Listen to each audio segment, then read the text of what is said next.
Ask me what I'm doing right now. Ask me what I'm doing. What are you doing, Puppy? I'm deleting people that we fired this week. Mass firing of people, and I'm deleting their user accounts. Mass firing, as in like you're doing like a decision based off of results? Yeah, I gave approval to some managers for some people that they were not liking, and they needed me. Because I fired my HR person. Oh, that's right. So I've been handling it. They have access to a lot of stuff, but there's a couple things they don't have access to that I have to do. And I was just thinking to myself, I was like, damn, we fired some people. But you know what, man? It was not like, like John said, it was action-based firing. It was no results. It was, and we've talked about it before, but some of these people, and I'm not going to say we fired them, some people left mid-job because like one guy left because of his girlfriend wasn't really wasn't in love with him for real and only wanted him for his money. I don't know. And I'm like, well, bro, doesn't that just mean you need more money? Like, why are you quitting? I mean, what is this shit? I don't know. And I hire in many different countries all across Central, South America, and like over in the, whatever you call that, Asia area. But yeah. Is things different over there that when you get broken up with or when somebody dies in a family, like you just quit your job and you don't need your job? Like, is that how that works? We have experienced a little bit. There's a little truth of that in the. Thank you, son. Brought me my Pellegrino. I don't have any of that right now. I'm on San straight water right now. We've experienced a little bit of that in the Southeast Asia area, and I can't I don't know enough culturally about it. I know in the Philippines, death is treated. I've learned a lot about death in the Philippines, but death in the Philippines is treated way differently than it is in the United States. And I think family in general might be. So one person quit because his dad had a heart attack and he wanted to go take care of him. And so I think there's a lot more multi-generational situation going on. So it's easier for somebody to be I'm just going to go live there with them. We'll all work together, and I don't need a job. I want to be there for my family and help them, which I think is cool. It's great. And it's so different than our culture. Exactly. Yeah. Not to say one's best or not, or ours is bad. No. It's different. It's interesting. Sometimes I wonder if ours is bad. One guy was having a problem. His parents were getting a divorce, and he was extremely distraught over it. And and he needed time, and I had to talk with him, and I understand. He explained it to me.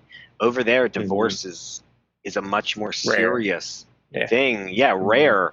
You're with someone for life, and I didn't chuckle, but I was kind of like, over here, our divorce rate is like 50% or more. I think. I mean, it's just a common thing. I was blessed enough to grow up in a house with two parents, but a lot of people don't, right? You're going, even my kids now, two of them are between two houses. It's just it's what you do. It's so normal for us. 53%, something crazy like that. Is it 53%? Yeah. I remember I'm watching a TV show from the 90s right now, and they said it was 46% back then. So look at it, jumped up almost a full 10% in 20 years. So I think it may have went up during COVID times too. I think there were some reports of after the first year of COVID. I'm not staying in this house with this person anymore. I don't know why I'm with this person. I can't hang out with him 24/7. the true trial of the ages was COVID lockdowns. Oh man, yeah, it is interesting. But anyway, yeah. So it was some stuff. That's why we're always hiring. Yeah, always hiring. So what are you guys up to? I'm still in PA, baby. I'm still up here in Grandma's house, hanging out with I'm still sweating in curtains Florida behind me. I went running at 7:30 in the state park right by me, and I thought of Brandin in Pennsylvania. I asked him this morning, I was like, what's the temperature outside right now? Because that would have been way better to run in than humidity 88 degrees. Yeah. It looks sweating like a monster. No. I mean, I don't know how to describe it. You guys know North Carolina's weather, Pennsylvania, where my family's at. We're very close to the mountains. We're in like a valley between the mountains, so we get a lot of decent weather, good weather, a lot of farmland around us, and it's I don't know, man. You wake up during and the day. You're wearing a hoodie. Yeah, it gets. It's nice. It gets hot, but then it cools down.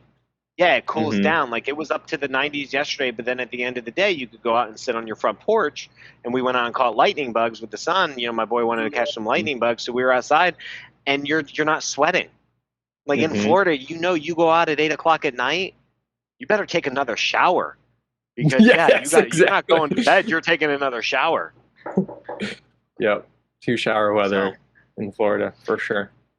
and I don't know if Very that's fun. the same, Carlos. Is that the same Go down ahead. there, Carlos, in Miami? Because you got the It's breeze. sweltering. Papa P, if I could be really real with you for a hot sec, I'm less affected by hot weather than I am cold weather. So like, I think I have a little bit more tolerance. Like when I go out at 8 o'clock at night here, like I'm not going to be sweating unless I'm like doing a sport or something. But the cold weather, like I always like, even sometimes in the AC here, I might throw like a light hoodie on or something. So I think for the average, your average person, it probably is. But I think I handle the heat a little better, and I'm a little bit more averse to the cold. Part of the reason I moved down here. Yeah, I'm just a sweaty beast. Yeah. Dude. Look how much hair I have. I know you can't see because my quality of image here is horrible. You And the are a lighting beast. here, the lighting in this house is unbelievable. My mom's giving me chores, and I've been going around replacing light bulbs. I told her to buy LED. She's like, "What's an LED?" I'm like, we're buying modern light bulbs, Mom. Like, come on. So funny. Everything's Oh, dark gosh. and yellow here.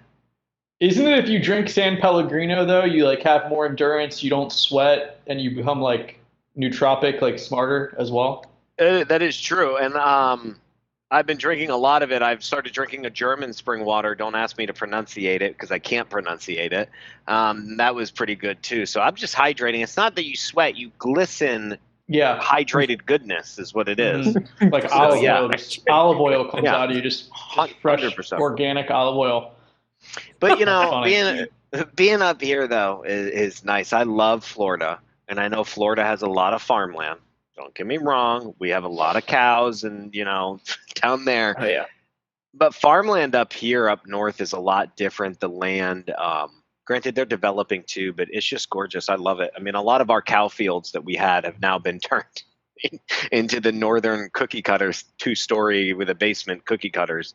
But we still have a lot of bean fields, a lot of corn fields, and a lot of cow land still up here.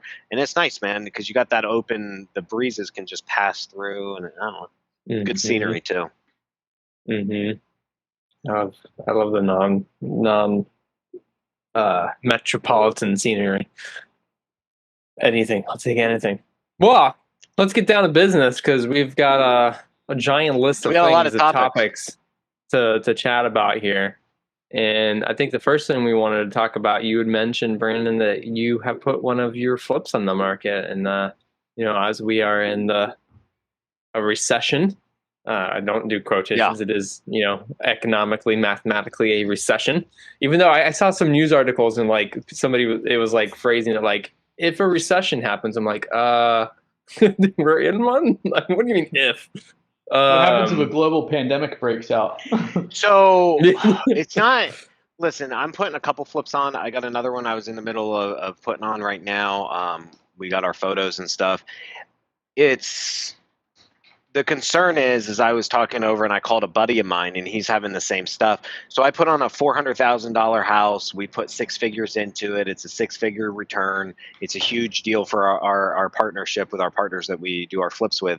And it's phenomenal. I mean, it came out gorgeous, unbelievable, and I love it. There's a house or a mobile? It's a house. I do houses too. I know everyone knows me for my mobiles, but it's a nice property. It was a piece of shit. But anyway, I put it on, and this is something where everything's updated. We didn't lipstick it. I mean, the kitchens, the bathrooms, the floors, the roofs, the AC, you know what I mean? Like everything is done and beautiful. And a couple months ago, we would have had multiple offers within the first day or 2 days, people racing to it. I've had 0 requests on it, and I'm not overvalued. $200 a foot, pretty average for something of this size, pretty average for something with this type of lot and these type of updates. I didn't go to the way crazy top, but I am at the top end. I didn't go over value, but I also didn't discount it. And that's the thing. So, I was sitting there going, holy shit, holy shit, holy shit. And I started to remember when I was doing real estate back and flipping back in like 2012, 13, 14, and all those times, you wouldn't even get like, you would sell them in 60 days. You would be getting one showing here or there in the first 2 weeks.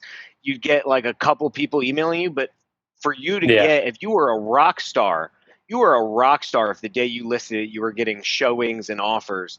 I mean, if you sold it in 30 days, you were a stud, and now that's become so normal that I was having anxiety and I had to calm myself down, and I'm like, bro, because you got a lot of money on the line, right?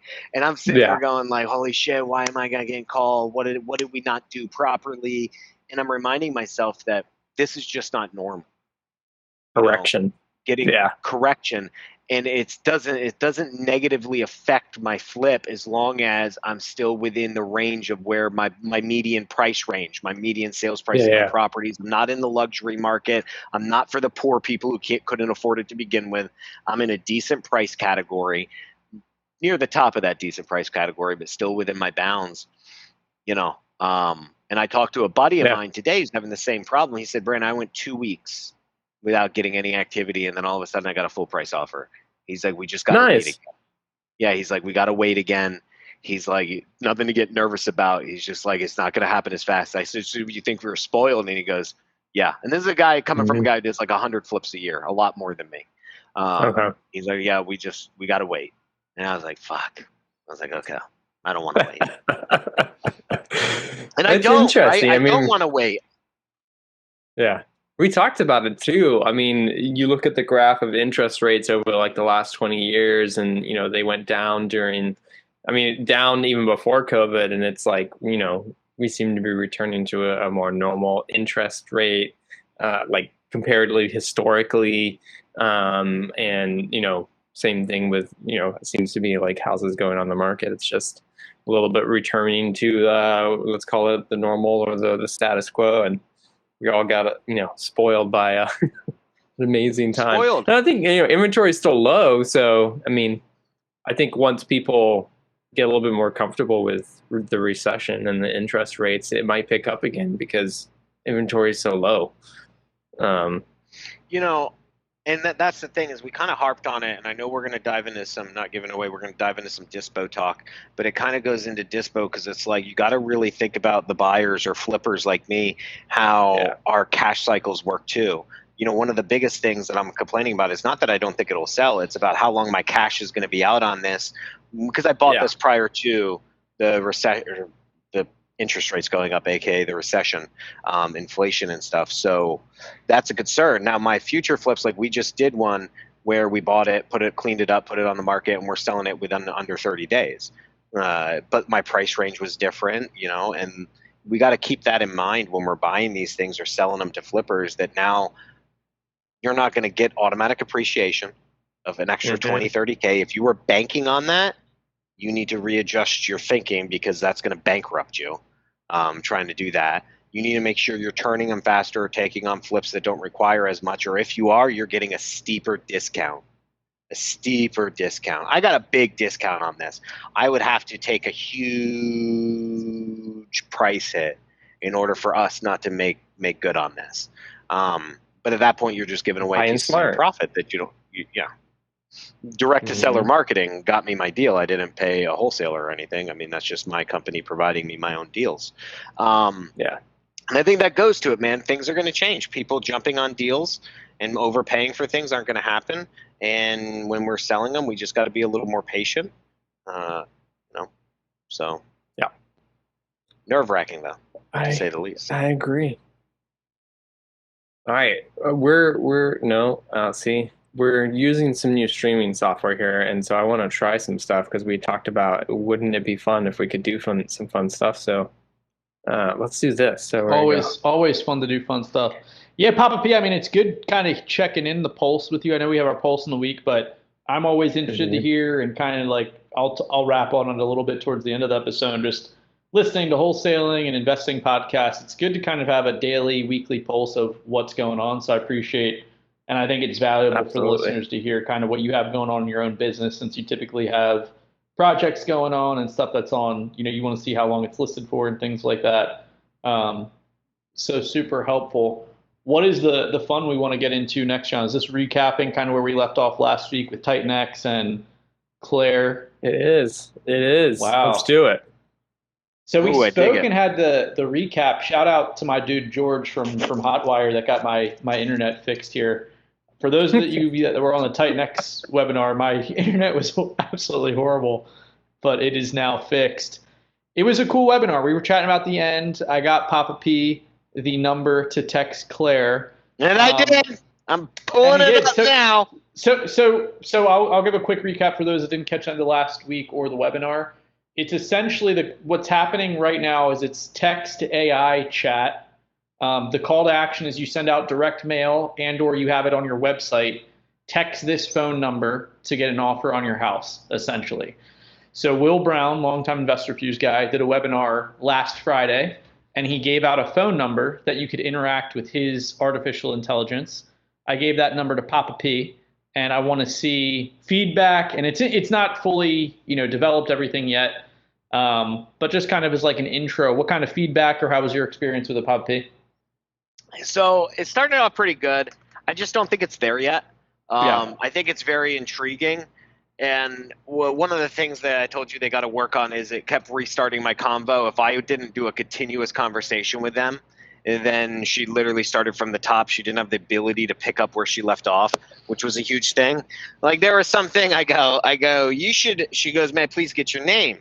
And this was after a little bit. I go, you should know it. I mean, you sent me the postcard saying you had an offer, question mark, question mark. He goes, oh, I do love a mystery. Well, I don't need your name right now. We will later to know who to make the checkout to, which is actually a great line because they basically took it out of most people's scripts. If you buy most scripts off people's Instagrams and stuff, that's a line that a lot of people use in a rebuttal. Like, I'm going to need to know eventually to who to make the checkout to, right?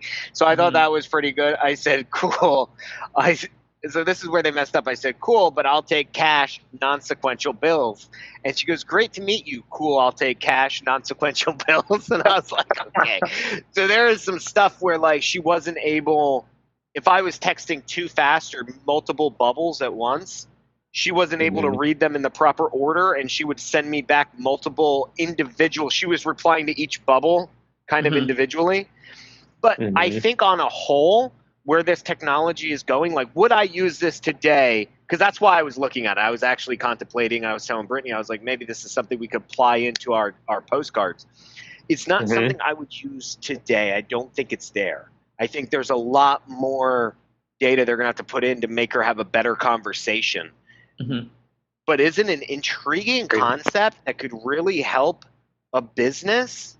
Depending on the cost, yeah, I think it could be a really intriguing thing that could be huge for a business. She didn't, I mean, I know it's somebody typing these things and giving her pre-formed things to fill in, but all the stuff they have here is nothing different than what I would personally say on the phone, asking, verifying the address and all that stuff. I'm intrigued by it. So I think they got a ways to go, but I think they got something there that if they keep working on it, I think it could be an interesting thing. It just depends on how smart they could get her. Love it. And I think too, like it's a volume game a little bit too. Like the more people they get in, the better it can be. But yeah, and I think Carlos too. Like after the webinar, we talked about it on Monday, and one of the things that he brought up was, that first contact with somebody is a sensitive time for an investor, for a business. They want to make sure that that person will convert, and like saying, hey, AI, handle this, definitely nerve-wracking to say, hey, new technology, do it for me. But he brought up the idea of he thinks that it'd be great, and I agree that for follow-up, like the ability to have somebody in your pipeline and then to be able to ask the question, like send just a follow-up question, like in a sequence. And then if they respond to that, for there to be a little bit of a conversation to keep them being interacted with at that point in time when they're interacting with you, and hand it off to a live person. That's an intriguing application for it as well. I agree and disagree. I mean, I would never trust something like that to do follow because follow up is a little more conversationally intensive. This, I agreed with just this because an intro convo is no different. And if you notice, I kept putting a contingency on there about price because we always have to be concerned with price versus labor. Right now, if I can get labor at $3.50, I can have an individual, I could train an individual person to respond in a human way and have them just do my initial texting, and which is possible, right? And they're going to make mistakes too. But to do a follow up, I mean, I don't know how advanced that would have to be. And again, with pricing of labor the way it is in the Philippines or Egypt and stuff, does it not make more sense for me to just have a person do my follow-ups and have a follow-up specialist and all kinds of stuff? But we all know, there will be a point when this technology is that advanced and the pricing of it is a lot cheaper because what is that, Moore's Law? Every 18 months, things get better and half the price or something? What's the twice as fast? Something like that? I don't think I've heard that law, but I agree with the sentiment that you're saying. What? You haven't heard that law? I don't think so. All right. Well, I'm the only one who's heard of it, but let me read it off to you. Is a term used, the circuit board, the density of the circuit board doubles about every 2 years, an observation of the projection of the historical trends. Yeah. So that's it. So basically our technology doubles in the size of the transition and also gets cheaper every 2 years here, but it's 18 months. I know that. Every 18 months, it doubles. So you're packing on more technology onto the circuit board. So your technology is getting faster and better, and also at the same time cheaper every 18 months. Meaning that, you could do every 18 months, which is why Apple and all those people, they keep coming out with smaller products, faster products, better products. Yeah, that makes sense. Yeah, I don't like that conversation for SaaS product pricing though. I was thinking the same exact thing. I would rather not become cheaper every 18 months. Yeah, the number of transistors on a microchip double every 2 years, and the cost of the computers is halved every 2 years. But I believe it's actually. And why does Apple keep charging me more money for my computers? Well, think about it, man.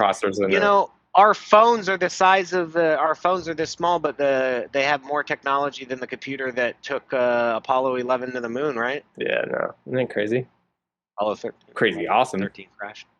I don't know if you I actually have a book here that I got for Father's Day that I still have to read, but the NASA archives. I'm a big space guy, and do you know how many errors were on that computer that took them? It was a crazy concept to put a computer on spacecraft because they were just so new and malfunctioned all the time. And when Armstrong was, he literally ignored the computer because it told them that they shouldn't land, but it turned out to be an error in the processing. Anyways, sorry, ran out there about computers and space. I love outer space. Yeah. I'm ready to go up with Jeff Bezos and Elon Musk and Bill Gates and all them. I'm ready to head on up. Yeah. All right, guys. Let's move on to our next topic about some dispo software. We had talked about dispoing. I had Carlos. Actually, Carlos, you want to wrap on this for a little bit since you brought it to our attention about what's going on here? Towards the tail end of last week's episode, I brought up that Maxwell is promoting some dispo. It looks like dispo software. We would put it in that bucket. And I guess the appeal of it is the ability to JV with other wholesalers without that wholesaler giving up who their end buyer is. That seems like one of the main bennies of that software versus InvestorLift. I don't know. I'm curious to hear. Versus InvestorLift, which came on the scene a few years ago and has kind of dominated the market space, especially for people doing virtual wholesaling. So we rapped about it a few minutes after we went off air last week. Curious to hear from Brandin. What are your thoughts kind of on those two comparing, contrasting softwares, which hasn't really been a focus. A lot of the focus, I would say the most focus is lead generation. So many people enter the marketplace every single month trying to be wholesalers or investors. And the first thing you need to do is generate leads. So I think it kind of goes down the pipeline there. So there hasn't been a ton of focus on the dispo game. I know Kent Clothier's had some cash buyer, real estate worldwide, and the SMART system. I remember seeing that back in the day. That's still around, but in general, I don't see as much disposition focus. So it was cool seeing a new kind of tool come out in addition to InvestorLift that's already out there. What do you think, Pop P? I think they each have their flaws.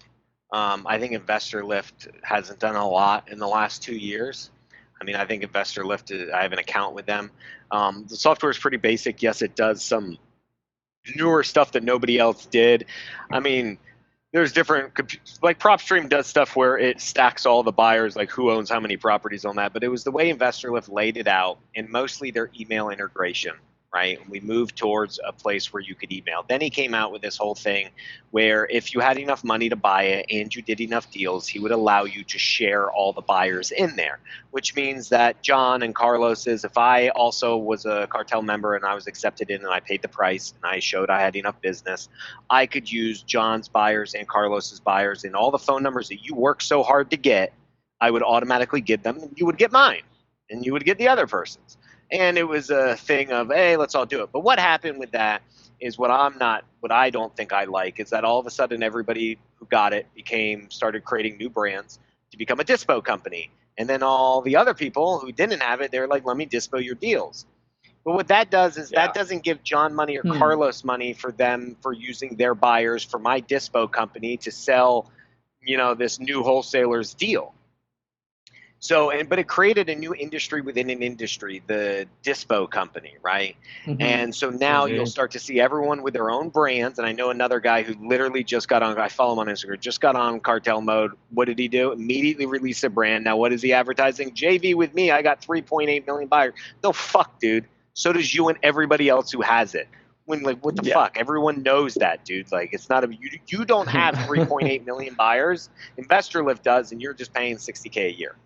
So what TwnSqr did that I am intrigued with, and it's not a newer concept, the MLS does it too, is I call it reverse prospecting. He's doing it as in sharing, right? So it's JVing. So instead of me getting John's buyers and me getting Carlos's buyers and me saying I got 3.8 million buyers, what happens is if I have a deal and I put it in the system, it'll show me that John has a buyer for it. And then I can reach out to John and I can JV with him and he can call that buyer. How does it know? Well, because if John uses the system properly and it if John uses the system properly and he puts in the buy box of everyone, it'll show me who I should JV with because it'll say John's got buyers that fit this 3-bed, 2-bath, this price range, this market, this city, this zip code, pool house, no pool house, whatever it is, right? Wood frame, not wood frame. And it goes, hey, John has a buyer. What it does for John is it actually makes him more money because now he gets to keep his buyer. And unless I organically find the buyer myself, I don't get John's buyer for free. I have to pay John to use his buyer. I JV with him, which is how I believe it should be. Right? I believe it should be because at a certain point you're democratizing the way cash buyer data is done, right? And so if everybody becomes a cartel member, not everyone has 3.8, and now it's just a matter of who do I want to dispo with. You all have the same buyers. All 100 of you or 200 of you have the same buyers. So what's the point? Who do I partner with? Versus I want to know who actually has the relationship with that buyer because no, you don't have a relationship with 3.8 million buyers. Like you guys all have my cash buyers, but I can promise you there's probably 3 of them that you can't sell a deal to, but if I pick up the phone, I can sell the deal to. Same deal, same price, I can sell it and you can't. Simply because of my relationship. And so that's what I want to tap into, and that's something that I talked to John about relationship selling. Relationship-based selling with our dispo cash buyers, which I think went to the wayside with InvestorLift. And it makes sense because I understand what Robert was trying to do. He's like, let me come up with an awesome email integration, which we all tried to do it in Podio with ActiveCampaign and MailChimp, and we all had problems with it. He created a phenomenal system that allowed email blasting. And during COVID, it worked. But I think he's going to be in some serious trouble. God love him, but I think he's going to be in some serious trouble because the market's changing. The economy's changing, and he hasn't really changed the way his system works. And I think TwnSqr comes in and says, hey, listen, you guys could do the same thing. There's no such thing as this cartel mode, but I will show you who has the buyer that fits this, and you can personally call that middleman, the wholesaler, and you could say, hey, do you want a JV with me? And I think that is going to appeal to a lot of people who aren't cartel members, right? And then that's going to happen is if those people could do that, then those people who are cartel members who are paying this, they're making their money back not only by knowing buyers, but also by creating that JV company, that dispo company.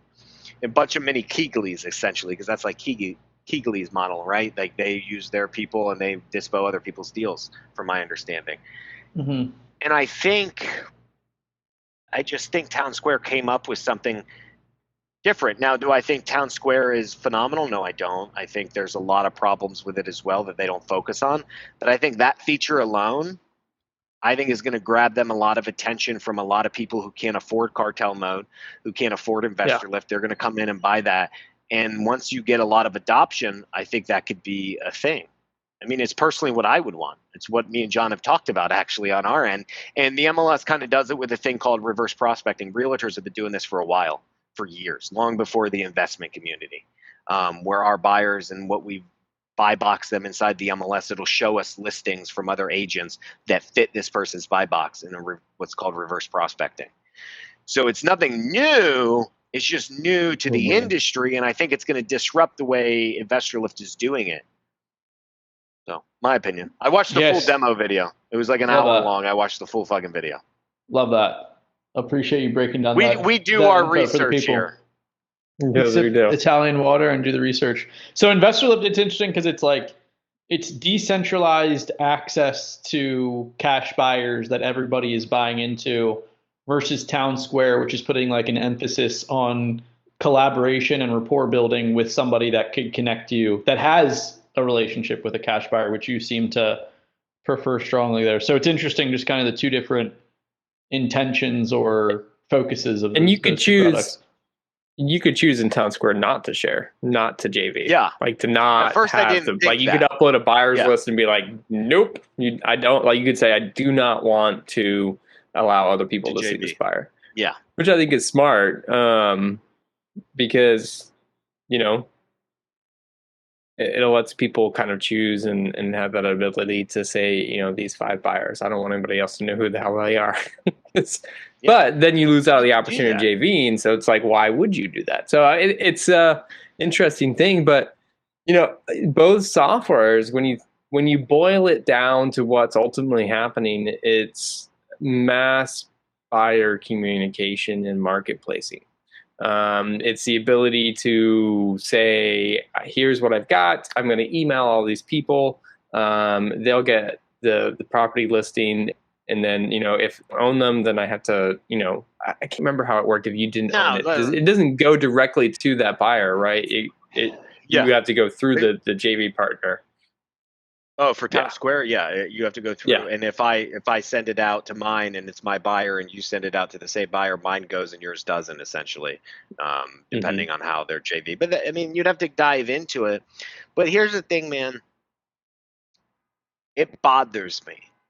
Because I think so, for example, InvestorLift is annoying as fuck now, because I got 100 people who have JV companies. I get the same deal like 3 times from people, and they're all just sending. And I get it. Everyone's got a JV company. Everyone's got, so a lot of scrupulous companies, they have access to cartel mode or whatever buyer. All of a sudden now I'm getting the same person's deal resent out, and they're working on fixing that. But the other thing that's happening too is like if I go and click on a deal, nobody calls me. So, and I know, so I use InvestorLift. I barely use it. I have an account. I'm not a big user of it. I still sell all my deals by phone calls, relationships. So, and JV partners in other states. But if I go and I click on something, it tells somebody that somebody had a property info request. Somebody clicked on this, da-da-da-da-da. You see that. Do you know how many times I get phone calls from all those companies? And I need to buy deals. I mean, I have unlimited funds for my partners to buy as many flips as I could get a hold of. And of course, I'm picky, but I need to buy deals. How many people do you think call me when I click on those things? Zero, because InvestorLift has created this model of people, and it worked during COVID. where Right. you go in there, you say, make an offer, hurry the fuck up, or you're going to lose this deal. So we went to this non-relationship selling where you click on it, you make an offer, and then the person's like, oh, I'll call them, right? Nobody calls it. It's not even to call to sell me the deal, but don't you think you'd want to call to build a relationship with someone who's opening your emails and looking at that? So I think what's happened is in the dispo world, it's a little bit different. Prior to InvestorLift, especially with Podio, you had no choice but to build relationships because everything was very manual. Like everything, so an active campaign, like our dispo process back when we used active campaign was to go through, you see someone open the email, call them. If you don't have their phone number, email them about getting their phone number to call. Hey, I saw you do this. Hey, what's your phone number? I'd love to call you and talk about this. Try to build that relationship. And InvestorLift doesn't do that because it bred you not to need to do that. And so the market did too. The market did too. You're right. And InvestorLift played, and that's when Carlos said it came out 2 years ago. InvestorLift came in at the perfect time, and he got real lucky. And he came in at a time when the market was hot and everyone could sell this way. And I do believe that InvestorLift is in for some trouble coming up. And I think TwnSqr is one of the first, but not the only, wink, wink, the only competitor that's going to come in with a dispo product that's going to severely ruin their revenue and their annual recurring revenue basis. And they're going to see a huge decline because competition is going to come in. And I don't know what his stack is on tech side. I don't know what he built his stack on. I don't know how intensive he's going to have to do to rework his entire system and try to do something new with it to build on for the new economy. But I think the whole email-based selling is going to the wayside during this type of recession. So InvestorLift is kind of like the Gen Z millennial disposition model. They don't want to pick up the phone and call. It's kind of like just the easy button. My God, dude, I had a dispo guy who was like that. Pick up the phone. Well, I'm texting him. Pick up the phone. We need to get back to baby boomers. Make disposition for baby boomers again. Here's the thing, Carlos, is that's true and not true, and I don't want it to be misunderstood. So I've sold many deals as a realtor and as a dispo person, right? Both to investors, right? I was an REO agent back in the day, not a huge one, but I was big into REOs. And the thing is once I built my relationship with you via the phone call, guess what I could then do? Text or email you, and then you would still buy the deal from me because I would call you even when I'm not selling you deals, and I would chit chat with you. What's going on, bud? How's everything going? How's business? And so you saw my text, and you would pick up for me. You would respond to me. But the Gen Z model, like you said, like I am a millennial, so are you, right? Maybe I'm the bottom of millennial. We're millennials. They just don't want to do it at all, and there's no stickiness to that. So the 3.8 million buyers don't really give a shit who they're loyal to, right? Like, and TwnSqr kind of changes that. TwnSqr says you're my buyer, and if someone sends a deal out, like unless they organically find you, and that's a problem too, right? Is like I know a lot of companies I JV with, like especially one in Texas, I JV with them. They would rather double close than give up their buyers because some wholesalers are stealing when they see them on the HUD. They'll steal buyers from them, and I think that's bullshit too. Yeah. Do the work, man. If you don't have a good prospecting app for cash buyers, you let me know. I'll hook you up, right? You got to prospect your cash buyers. You got to build your buyers list. And I think cartel mode was a shortcut. Granted, I think it was genius what he did. I just think it had its moment, and I think people are going to have to build relationships again. Agreed. Relationships are going to be super important. And same thing, like as the market in recession, as that changes and comes out of it, and maybe inventory goes up, like same thing. It's just like COVID was such a intriguing blend of circumstances. Oh my God! So that may not be reproducible, and it's not the norm. It's true, and I was reading an article that was talking about, and I was telling you, John, how the majority of investors that come into a market, so if you think about it, like you got two categories, right? You have your stability and like your fluff on top, right? The stable people who have been doing it for years, this is what they do. They didn't come into it because of a trend. The rest of them are typically trend people. They come in because something's hot. They come in because it's easy money, free money, quick money, right? Cheap money. Getting loans is easy. Finding deals is easy. But the problem is those people, as soon as something problematic happens, and they can't pivot, or they start to worry or get anxiety, they fall apart and they move back out of the market. And maybe not out of investing in general. They could move out of a city, a market, a metro, and say, oh, I can't invest anymore in another state. I'm just going to stay local. And now you lose all that. And that's what I was reading is they're saying a lot of these investors are pulling out, not the real investors, but the people who started during COVID, the people who were relying on the cheap lending rates, right? Those people, they're all moving out. But the people who have access to the private money, who know creative finance, who have their own money to use, I don't think those people are going to have a problem, but those people are going to require you to build a relationship with them because they have higher standards. They're more strict. So totally agree. That's my 2 cents. It will be fun to look back at this episode in 6 months and be like, we were right or wrong. Always right. Always right. Yeah. Oh, man. All right. Well, 60% of the time I'm right 100% of the time, guys. It's just a known fact. Okay. Exactly. Well, we have a fun topic that's almost like but not quite. I'm excited to hear about this. We talked earlier about how we do our research. So we have done our research on this, and it was fun. When I think Brandon, you brought it up last week. We should talk about this. Carlos did. Carlos. I'm not taking credit for that. Carlos did. Oh, Carlos brought it. Okay. So, anyways, for those that can't read because you're listening to the podcast, Bill Gates is buying farms. Why is what it says. It was funny when I started doing the research to get past the conspiracy theory, why is he doing this? And the response to that and all the news articles are just around that, and then actually find some facts. So I found a bunch of facts. I think you did too, Brandon, right? Oh yeah, man. I went deep on it, and from a real estate perspective, right? Just want to say Bill Gates is worth $132 million roughly as of the other year. Who knows what his current net worth is? 132 million or billion? Billion. Fuck, billion. Did I say million? We knew that was wrong.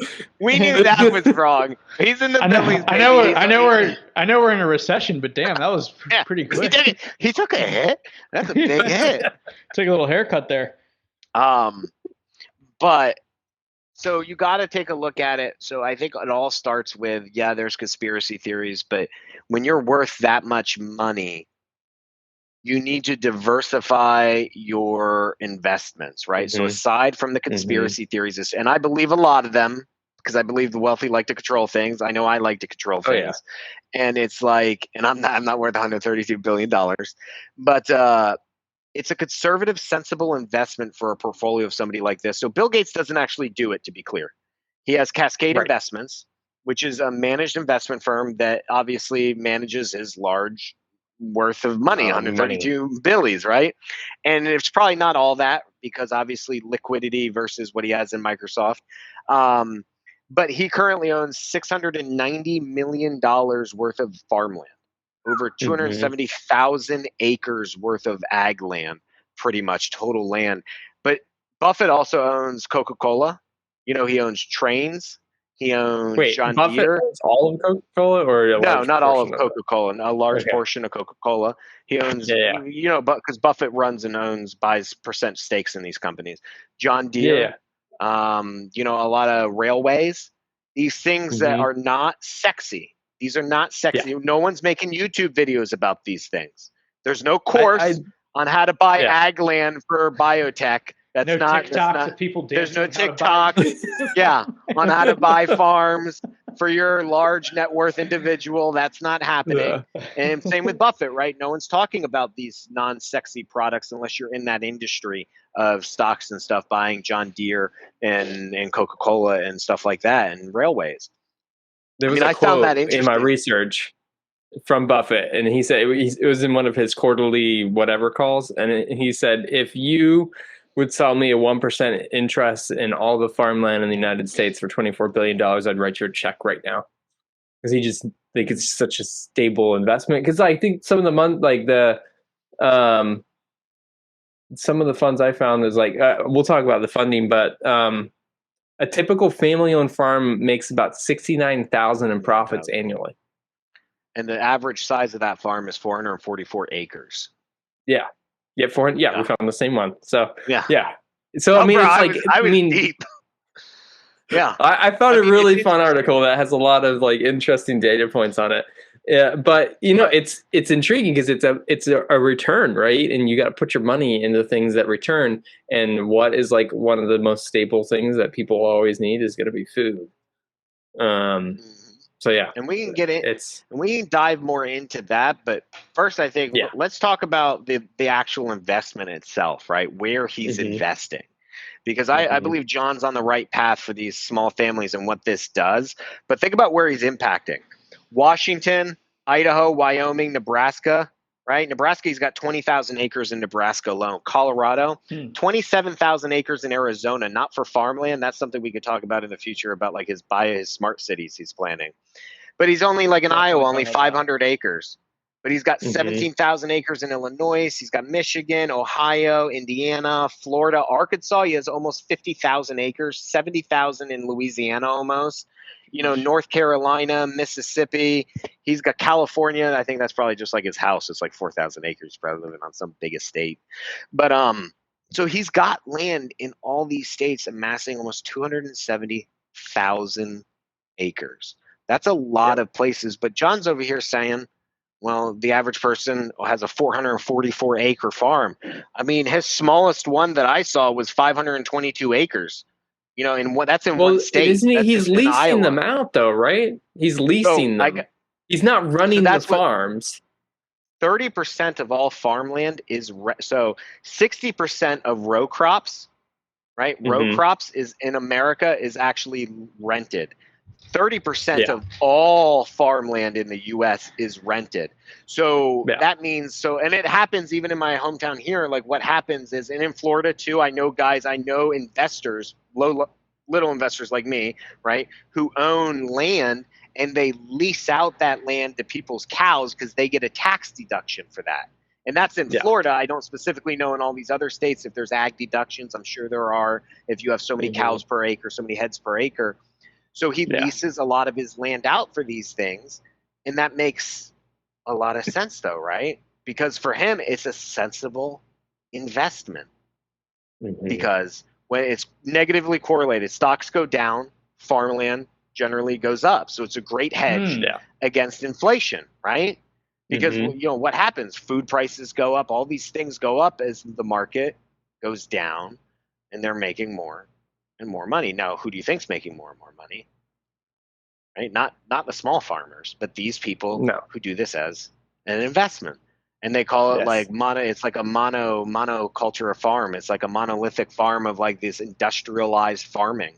I thought that was intriguing of how that works, of how much land he has. But John, going to what you were saying, people are saying this is a detriment to the small farm owner. Yeah. Okay. Yeah. People are. I mean, that's like an interesting conversation. And, you know, the whole, like, what brought this up was the North Dakota purchase that he's making. So it's 2,100. He's only buying, 2,100 acres or something like that? Yeah. In North Dakota. But the rules in North Dakota are that you can't buy farmland as a corporation. Yep. And so he had to go get approval to LLC. Yeah. Yeah. And so he had to go get approval, and they said, yes, you can indeed do this. And so that's kind of, I think, I don't know, started the up or whatever. So it's like people now finally hear about it, but he already has, 270 acres. When the people are like hearing about 2,100 acres. And so, yeah, it's an interesting question about, and here's the fun thing about it, though, is Bill Gates is the 49th person on the list, if you are to include corporations, of the amount that own farmland. So he's the 49th if you list them all. Number one is a guy named Bill Malone. He owns 2.2 million acres of farms, ranches, and forests in the United States. Jeff Bezos is 25th, and he owns 420,000 acres of farmland. But Bill Gates is the largest private owner. Yeah, but the difference is their beliefs and how outspoken they are about their beliefs. And going on to that, only 3% of all American farms are owned through corporations. So there's a total of 900 million farmland acres. 900 million. And only 3% of them are owned by corporations. The other 97% are owned by small to medium-sized family-run operations. Yeah. Good. And so people are like, well, if he's going to be this private person, he can make decisions on the land. And so it's like if he like all of a sudden wants to change what crops are being raised or so on and so forth, and they're like, well, then that can have cascading effects for everything else in our economy. But 3% is owned by corporations, and the rest are owned by people that make their own decisions.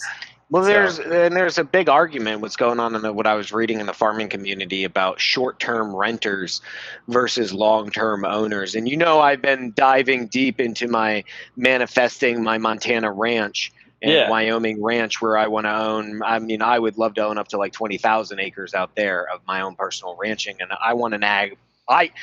Listen, this is no joke, just off topic. Me and my wife is anti-animal killing and all that stuff. I believe if it's for a purpose, it's okay. So we were looking at farmland, and we were looking at the recreation farm, like sporting ranches out there, and then the actual cow, ag, hay, natural crop product, ag production facilities they have out there. And I told her, I said, honey, if we're going to buy this out here, why wouldn't we want an actual business that we could, even if we just make a little bit of money, right, just show up into the red a little bit, like, why not? In the black, right? Like we're making a profit, or even if you lose a little money, right? Like, but versus just having a piece of land that you're not making any income off of. And I found it funny because I was thinking that, but I know how hard it is to get some of these properties because of how expensive they are in some of these facilities. And so when I'm watching them, a lot of these private owners who are selling their big farms, a lot of the sales pitches are going into the sustainability and the long-term environmental impact that they have worked to with the Wildlife Commission to make sure that the animals and the grazing of the elk herds, right, and the deer and the waterfowl and all these animals that live, and the elk that all live up there, they're managing the hunting, they're managing the grazing, they're making sure that the natural impact of that wildlife isn't affected from their farming things and anything that's done, their water rights, the way they move the water through their farms. And that's what they're saying is people like the small term investor, the small family operations care about that they're like, these industries aren't going to care and they're going to ruin our land. The opposite, right? And this is where the conspiracies come in. Is a lot of people come back and say, well, the industries are saying, well, we don't care about that. What we're going to do is make the farm more sustainable by enhancing the technology that is running these farms, and not just the technology of the actual equipment, but they're talking about genetically modified seeds, trying to grow crops in non-arable, like land that wasn't arable before, non-accessible land that you couldn't grow crops. And so now they're talking about the chemicals that you use, like Monsanto, not just Bill Gates. Bill Gates has a company that does this, but and they say it's separate though. They say Bill Gates is, his other investments are separate from his private land ownership. But they're talking about making seeds. And the funny thing is in Africa, his foundation has been a huge mover. Of doing the genetically modified seeds into, and I think that's, and what does it do? Enhances crop yields, right? Cuts down on disease, cuts down on the pests, right? And if you can increase crop yield and the more usage of your land that you couldn't use anymore because of these genetically modified seeds, you make more money. Yep. And then you got to ask yourself, do you really want genetically modified seeds? And then you got to ask that question. Because I thought seeds were supposed to be healthy, and now they're genetically modified. I thought it was only the cows that were getting modified. No, everything is. Come on now. And that's I mean, you think about it too, from a population of the world standpoint, of like the population of the world is in a steady increase. Well, we're not making new land to make new food. Like there's 900 million acres is a lot, though. Yeah. And it's. The question is, how do you keep supporting a population that keeps growing? And yeah, I read a lot of the similar things. People were like, well, what would he do with the land? And seeds, super crops, biofuel. Yeah, super crops. So I wrote super crops down too, because that's what they were talking about. But here's the thing. This is where I was saying it goes with conspiracy theory. Yeah. There's no proof of any of this, because again, they reiterate over and over again that his personal beliefs, his foundation, the investing companies that he has, like Impossible Foods and Beyond Meat and all that, which I eat, all those things are separate from his land investment. But what happens if you take one of the world's, second richest man, and all of a sudden he goes, shut it down? Because think about this. Yeah. $690 million. $690 million of $130 billion net worth. Does that still would hurt have a you? yacht? Yes. You'd still have a super yacht. It's not even one. Let's just be clear. If he's got $132 billion and he says, fuck this land, you guys don't do what I want, I will shut it all down and you won't farm it, he still has $131.4 billion. Right. So that's where the conspiracy theories come in, is like he controls so much of our crop as one person. Now, John said he's 49th on the list, but it's who he is that bothers us. Not me. I don't really, I mean, I believe all wealthy people have their fingers in everything. I think it's just arrogant to only point, you know what I mean? And how ignorant are we that we're pointing the finger at this one old man and not everybody else who's got money, who's trying to control things? If you have money, you got there because you like to control things. And when you have the money to control more things, you're going to do it. And he owns it. And what is he going to do, man? And so there was, I watched another news thing on Netflix actually about the local farmers and like Monsanto and some of these other companies, their seed technology, how they force farmers to use them. Right. And then once you use them, you're locked into them basically forever, because then they own your crops. Because the seeds are protected under patents, right? It's the technology and the IP that goes into the seeds that they can't do anything else other than that. They have certain restrictions that they have to do, and farmers are scared of these big companies. Same thing with chicken farmers with Purdue and Tyson, right? Like some of these big companies, they control the little farmers. And I was reading that too. Like once you become an industrialized farming nation, even the small farmers that do exist, yes, they're 97% of them, but a lot of the financial firms and big industries who don't own them still try to control them. And once they sell you their seeds and their feed and all the other things that they have, you're owned by them. That's where I think it gets a little bit scary. But I don't think Bill Gates is a problem. I think about the other 49 fucking individuals on that list we all need to be concerned with, not just fucking one. And you know what I always say? If you're fucking worried about it, go make some fucking money. Do something about it. Because if you're broke and all you're doing is bitching about it, you're not going to make any change anyway. Broke people don't make change. You can make a wave, you can make an impact, but you're not going to make a huge change. The wealthy people, they have the money to sway the politicians, to do the things they want to do, buy the companies. North Dakota all of a sudden approved Bill Gates. I don't know how that happened. Just magically he's approved to buy that farm. People I thought it was intriguing researching this. It was, to the point of that it says on the screen, Bill Gates is buying farms. Why? We don't really know the exact reason. Let's call it legal knowledge just points to he's making good investments. So, to your point, right? Like he's the 49th on the list. Like the same concerns that people are having about Bill Gates apply to a whole swath of people. And it's not just but it is interesting too, because you look at it. Yeah. You look at it just in the future and like all the things that are changing around farming. It's crazy. It's interesting. We could have a different conversation about micro farming and indoor farming and hydroponics and all the cool things they're doing. Aquaponics, like I know man. aquaponics or green wise. a Publix organic grocery store has teamed up with a shipping container company to grow certain produce right outside their store in a shipping container, and you can eat by it and like kind of look at like the spinach and shit growing inside there, the microgreens and everything. So it's some stuff like that. But you got to think like I'm more worried about Monsanto and some of these big seed companies and ag tech companies, because if I'm a farmer and I have hostile soil conditions and a company comes up to me and says, hey, listen, you know all that ground over there that you can't grow anything in? I got a seed for you. Yeah. And then what do? You sign it. It's like making a deal with the devil. Yeah. And then they own them. And now they're producing all these genetically modified freaking seeds. Did nobody watch the most recent Jurassic Park? I was going to talk about that. Park, I haven't finished this and you ruined it for me, but that, I mean, that is the beginning part of it. I'm halfway through. You mean, how do you stop halfway through a fucking movie, John? Because I try to fall asleep by 10 o'clock so I can get up at 5 a.m. to do the real work.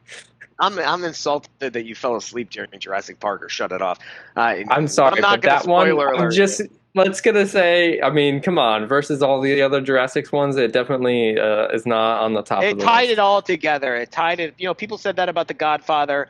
The Godfather, the third one was just as good as all the other ones. People didn't like it because they were tying all the major stories together and showing how everything. I am intrigued about how, what is his name? John Woo, the geneticist. As soon as that's right where I got. As soon as he popped in the show, I go, oh, this fucking guy again. God damn it! Why do we keep hiring this guy? Why? Yeah, I am intrigued to finish it. And I mean, I like action films anyways, and I love the Jurassic World. I thought the first Jurassic World was phenomenal. The second one, I was like, why are they doing this? And anyways, but yeah, the whole part is like they genetically engineer giant locusts that will only eat crops that they have not genetically created. Yeah. Where I don't know what ultimately happens, but that's pretty evident. That's a real thing. That's a real thing, though. So that's not just a movie. There are seed companies out there that make their seeds resistant, their plants resistant to certain type of pests. So, and then what? Your farm, all of a sudden the pests don't eat this. Where do they go? They go over to the other farm that they can until eventually that farmer capitulates and says, okay, I need to seed it. Now, as humans, us, the laymen, we're just eating genetically modified everything. And that becomes a problem. I don't want that. But John's right. We have a problem of feeding people. I just think we got way too many that's people. why like the whole organic movement keeps getting bigger and bigger, is because those that have the ability to pay for that are willing to make the decision. But then you think about it, like the majority of the population does not have the ability to make that decision. Is that good or bad? I'm not weighing in on that. But I mean, there are problems. There will be problems with feeding the population. Where you have to do that, right? Because we're so used to going into a grocery store. And I went into a Wegmans up here. I don't know if you guys know what a Wegmans is. It's a very high-end grocery store, like a Whole Foods, huge. And I was just amazed. And I mean, I was telling my wife, I'm like, look at all the food they have. How much waste do you think they have in here? Like, do they sell all? I'm just amazed. Their produce section, everything. But we're just so used to this type of culture. I thought it was funny because of how ignorant I am to how food and everything is made. So my mom, I guess, I don't know where she got them. Somebody farms chickens. And so we had eggs in the house. And my mom's like, I washed eggs. I said, why the fuck would you wash eggs? She's like, because they're natural eggs from a farm. Yeah. And she's like, they're natural eggs from a farm. I go, so it's inside the shell. What does it fucking matter? And she's like, because there's poop all over them. I'm like, what are you talking about? And she's like, you got to wash the egg off. And I go, and I looked and I'm like, this is what eggs look like. My whole life, I walk into the grocery store, into Publix or Wegmans or something, and there's a pretty fluorescent light cage, and I pull out a cardboard box and I go home and I don't think about it. Well, I mean, there's a lot of like yeah. Go ahead. Our one of our people we work with is Rachel. She raises chickens too, and the interesting thing about her eggs is that I can't remember how long she told me. They last for a crazy amount of time outside of the refrigerator because of the natural thing that gets washed off the shell. So she doesn't wash them until she's like ready to eat them or move them into the refrigerator. Yeah, maybe that's why they're not washed until we're ready to eat them. Yeah. Yeah. I didn't That's know crazy. that. And same thing with milk. Like if you go to the grocery store, take an organic bottle of milk and take a non-organic bottle, and then look to see which one lasts longer. Yeah. Oh, the organic that's milk is true, usually 'cause by like a month. It will last longer. And it's like, why? Why is it like this? we switched over to plant Anyway. milk. We do a lot of plant-based everything in this house, Mhm. not just my mom's house here, but like back home. I just thought it was funny. The same stuff with fruit. Like you walk in, so we have some apple trees out back, and they're all like fucking deformed and shit, because they're Mhm. like real apple trees. But you walk into a store, and they're perfect. These- They're shiny, and no one asks, how did they get that way? Why are they so? But Mhm. growing up, and that's when they show a picture to a little baby of what an apple looks like. It's perfect. Right, There's no yeah. dents in them. There's not a bug bite in them, dimples or Yeah. anything. It's just a perfect. And how do we think we get that? And I think it's going back to where we're talking about like just people going organic, people eating natural, people trying to do their own farms. I mean, Mhm. I don't know. It's, We got my way dream off is of to real one day have estate. an We got way off. aquaponic system. We did. It's okay. It's been fun. Wait, it's like way over time. I think we got to go We're pulse gonna of the skip week our here. We last got to go pulse topic. of the week. Yeah, we're We going didn't- pulse of the did week, we- baby. Oh no, No, we we didn't. didn't All skip. right, we are right Covered it. on We covered topic. it. We're just No, we didn't. we're just Maybe if we didn't talk about Jurassic Park for a little bit, we probably would have been better off on time. Or chicken poop. Just saying. I want to finish that movie, but I got to get up at 5:30 tomorrow. and go Super turtle it. interesting condo though for sure. I think I blew some people's mind because I don't think everyone else knew about chicken poop on eggs. Come back to that, apparently. Not the poop part. I did know that there's like this thing gets washed off the eggs that keeps them great forever. Not forever, but for a long time. Boopity-boop. All right, Pulse of the Week. Bring us home, Carlos. Let's do this. Oh, Carlos, what do you got for us, man? Man, been loving some content that I have been digesting since speaking with you guys last time. A lot of my free time, or a lot of like my before bed viewing stuff, or this weekend I'll have stuff on. Kind of, I know Papa P does the same thing when he's on the treadmill with the pup. A lot of Pace Morby stuff. It started with a Pace Morby Cody Sperber video where Dean Graziosi popped in, and then I ended up watching a Set the Pace, his new show, solo podcast he does, interview style. I just started listening some with Layla Hormozy, not Alex Hormozy, just Layla Hormozy this morning. That's what I was listening to, getting ready. But the thing that was coolest for me, and I think this was like Saturday night, I ended up just like having a notebook out, like taking some notes on it. The main thing that I'm interested in Pulse of the Week is a challenge event, a 5-day free event that Tony Robbins and Dee Graziosi are doing together, which we're big Tony Robbins free? guys. Pop It's P. free. Free event. You should have Free led with 5-day that event. earlier. hey, yeah. Send me that link, man. See, you know what? We should post that link to anybody who's watching us right now. We should post that link. Keep going. I'm writing Time this down. I'm on it. to Thrive. I got it. You keep talking. I got it. And there's also a $47 option. That $47 goes straight to Meals, Feeding America, I believe it is. But you get all the replays and stuff like that. So if you're working and stuff, I'm probably going to get that just because anything Tony Robbins is 100%. And this is like what he is most passionate about right now. The event is around a lot of what we were talking about towards the beginning of Let's Talk Real Estate, where the day and age that we're in, it's easy for somebody to just bundle up information and either sell it as a course, sell it as a webinar, sell it as a workshop, sell it as a weekend event. And I don't have the exact stats for you what it is. I'd have to go back and listen to Dean talking about this.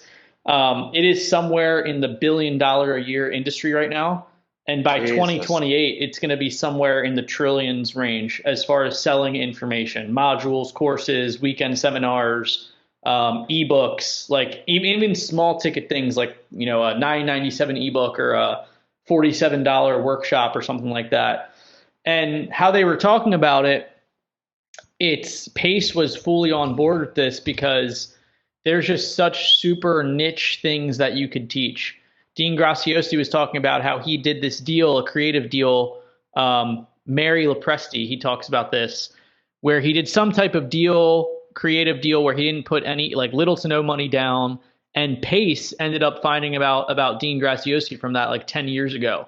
And that's one of the things that led Pace into getting into creative financing, like one of his like virtual or not knowing the person mentors. And what Dean and Tony Robbins are so big on preaching on is that everybody, which kind of plays devil advocate to what we were saying, like people shouldn't be doing real estate courses, but they really think that everybody has some type of unique life experience that's a micro niche that can be bundled up into some type of information and to be sold. Pace, for example, saw this and talked about in the episode. He was out with some buddies, like couples, and the one lady has like 4 kids, knows everything there is to knowing about mothers, from like recommended diapers, recommended formulas, sleep strategy, teaching them different stuff. And he saw another lady at this campfire that was about to give birth, and this other lady that has 4 kids and just super passionate about it literally just talked to her for hours and hours and hours, just downloading like a full course on this. And Pace is like, why do you not have this as like information, like an ebook or like a little modules of like all this different stuff? And you could make, money just having it in there. There's no overhead. The margins are absolutely insane. So it was very eye-opening. I would suggest you guys checking it out. And pretty much anything that Tony Robbins does, I'm going to be interested in. So I'm going to be checking that out. I'm probably going to buy the $47 thing just so I have the replay, and that $47 goes to charity anyway. But it was just super, super cool stuff. And especially in the recession, like the context of the recession, Dean Graziosi has been talking about this, skating to where the puck is going, not where it is now. And that's where they see information and stuff, like being able to sell information. And they squabble a lot of like I don't have a following, or I don't know what my unique genius or what my information is. So it sounds like a lot of the event is going to be finding that, how to package whatever you have, and then getting that offer out. But it was just super, super intriguing stuff.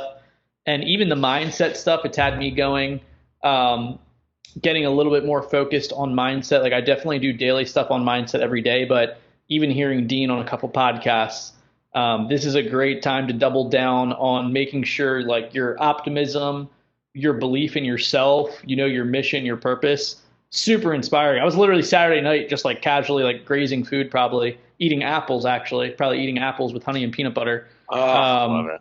And I ended up having like a notebook out, just like taking notes on Dean Graziosi, because he was there during 2008, 2009. He's like, man, recessions can get scary.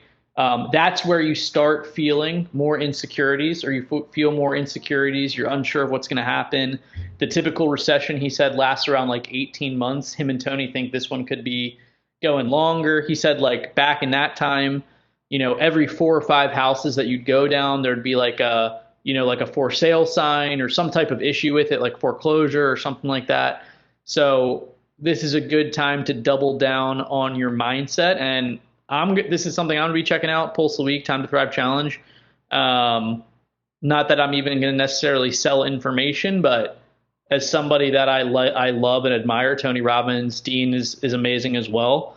I kind of like to see what they're projecting is going to be big in the next 5 to 10 years. So super, super cool stuff. It's had me inspired this week. And when is this? When is this? Let me check here. Has to be coming up here. I think it's August 2nd. Yeah, August 2nd to 6th. And 40 minutes and 8 seconds. I don't know. I don't know what I got going on the second. I need to figure out how to do this. Okay. So, I'm with that and against that. Mm-hmm. I do believe that I just feel like everyone's selling something, but it's buyer beware, man. I guess in the end it's buyer beware, because there's a lot of people selling stuff they don't actually know or do it. Obviously, that example of that mom, that makes sense, right? Unique experience. But we know in the real estate industry, there's a lot of people selling courses. They're in real estate for 2 years, and they're like, boom, let me sell some fucking courses. Why? Why do I want to learn from that person versus someone 10 years? Why do I want to learn from a mom who just had a kid 6 months ago versus a mom who's got 4 kids, ages fucking 21 all the way down to 10? She's been through some shit. She could definitely help me out. You know what I'm saying? So that's the difference, is why do I want to learn from somebody in 2 years versus 10 years and so on and so on? Or what you said, their unique market or unique category niche, right, that they're in. But again, even if you say everyone has something to teach, it would be on the assumptive basis that everyone has something to teach that they have exhaustive experience in. Mm-hmm. So like Pace can obviously teach what he teaches because he has exhaustive experience in it. I've been in real estate for going on 13 years. I have exhaustive experience in it. But am I exhaustive experience in Pace's niche? No. In fact, I was talking to someone the other day. They were explaining better seller financing on mobile home parks to me. He's got a better way to do it than what I thought of, things that I don't know, right? And that's the thing is like everyone does have their thing, but we got to make sure that they have the right background experience, and then all of a sudden, I don't know. I think it's no, wild, for sure. It's a little bit of like a paradox / paradox is a catch-22. good, yes, for sure. It's definitely a paradox and a catch-22 to the effect of like it's a good thing, but there's a lot of bad elements that could come from it. That could steer some people in the wrong way. And long before this meeting, I was saying the same thing to you guys on our pre-talk session.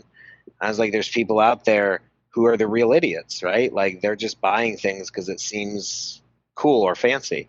Buying that course from that guy because he's got money. And you're like, oh, let me buy that course.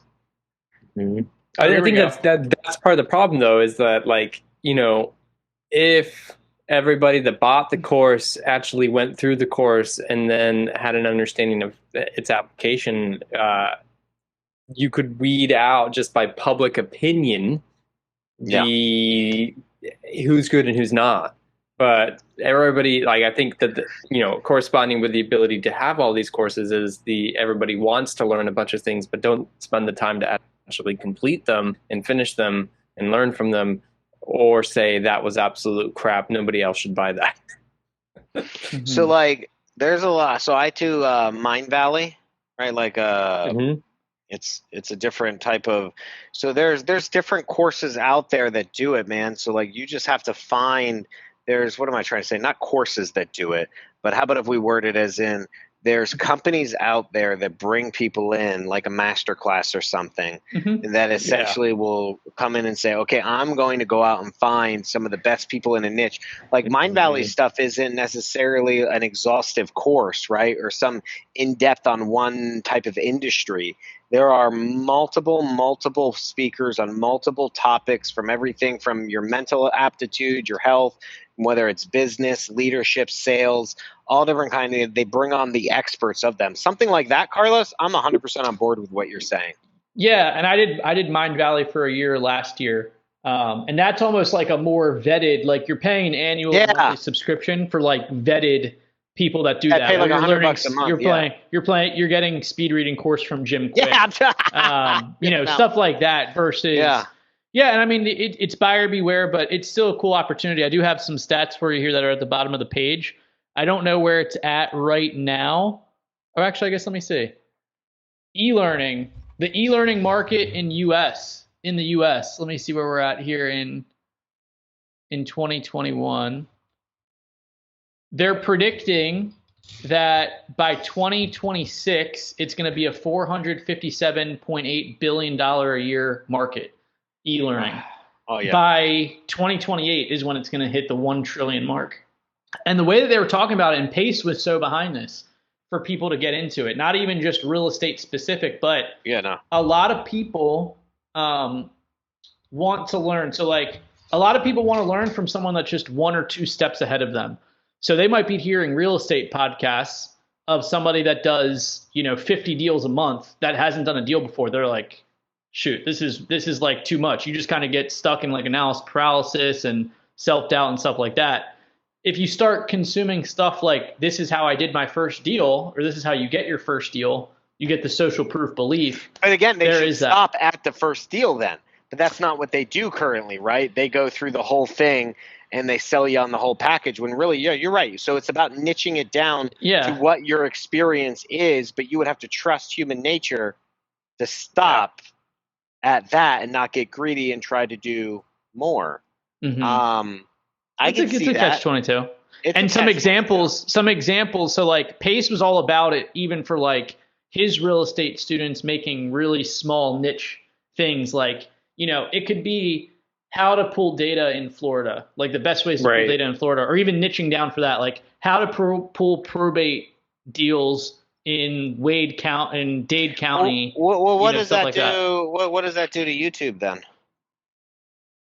Because right now that niche stuff is a YouTube video. Yeah, it would be the free content on YouTube versus the paid. And I think a lot of people that want it for free, I don't know how much they're going to pay for like the consolidation of info / trusting the person / the consolidation of information. That would hurt YouTube then, because if all the YouTube creators potentially, yeah. John's shaking his head no. Potentially, yeah, but I don't think in a significant way where because people are willing to buy it and everything like that. And I want to give some examples. Pull up the Time to Thrive Challenge. You use your YouTube as a lead magnet. And so you're still producing free content, icing on the cake. I want to give some examples really quick of student niches just from this is cool. I already registered, but I think I'm going to just do a paid one because I'm not going to be able to spend 5 days in a row just listening to all this. But here are some student niches: vegetable gardening, talking about the farmland; marketing consultant; yoga and stretching; life coaching; simple app creation. You guys could do that. Extensive app simple creation. Drawing 101. Drawing 101. Trauma coaching, running a home bakery, course creation.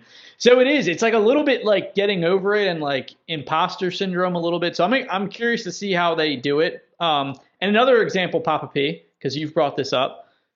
He talks about Tony does it in his books. Money Master the Game. Tony Robbins' main thing is not learning finances. What he did is just interview all these finance people.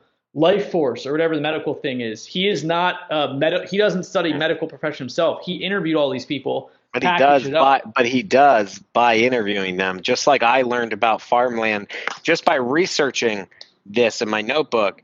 I learned, and so that's the thing. That's why Tony's so smart. Is right. Because during his exhaustive research, he becomes. But again, he shouldn't be the one making the course, right? Like the other people are making the course, or Tony packages it up. But how about this? Mm-hmm. What about the whole thought process on you could have somebody who kind of like, how we have ghost writers? What about ghost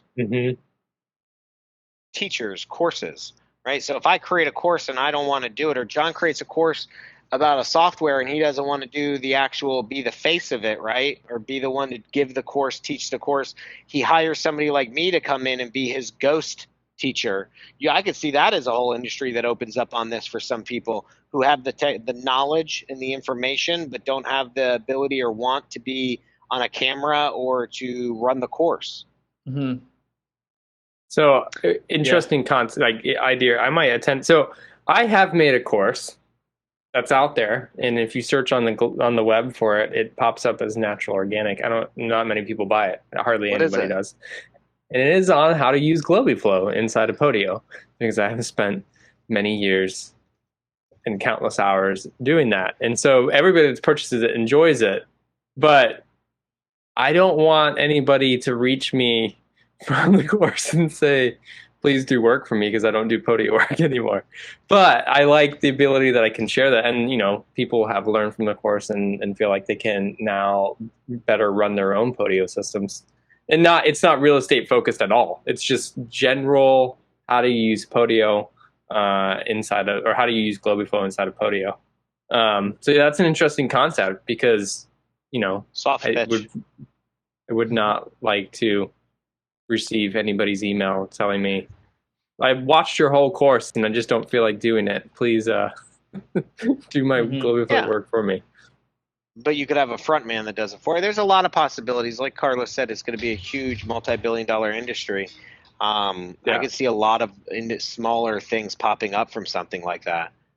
Just like as book writing became more democratized, a lot of ghost writing became a bigger thing. People had something to say, but weren't good writers, weren't good speakers, so they hired someone to do it, brain dump, and then put it together in a book. I could see something like this happening for some people. This was excellent. Yeah, star-studded lineup: Matthew McConaughey, Russell Brunson, Alex Hormozy. Amen. That's all you had to say. How long has Matthew McConaughey been speaking? A lot longer than you've been paying him to get up on stage and speak. His book. I bought a Lincoln. I bought a Lincoln because of that commercial. Like, how long have I been driving a Lincoln? a lot longer than they've been paying me to drive one. And I was like, fuck, I'm buying, no shit. We were buying a car. I love Lincolns, but that commercial did it in for me. I was like, I want to be that fucking cool. Oh, that's hilarious. All right, well, Excellent time to episode, thrive guys. challenge. Thanks, guys, for being here. We talked about a lot this week. Hopefully, everybody enjoys the ticker underneath the screen. We also have reached our highest number of viewers ever on episode 18 of Let's Talk Real Estate and stuff, setting new personal records for Let's Talk Real Estate and Boom. stuff. I like Lock and it. load, guys. Have a great week, Anyone wants to know everybody. how to buy John's Globy Flow, of course, just message him. He would love to help you guys out. We'll put his direct cell phone. We'll put his direct cell in the chat. DM me. I'll give you his cell. Guys, wonderful. Appreciate it. Till next week.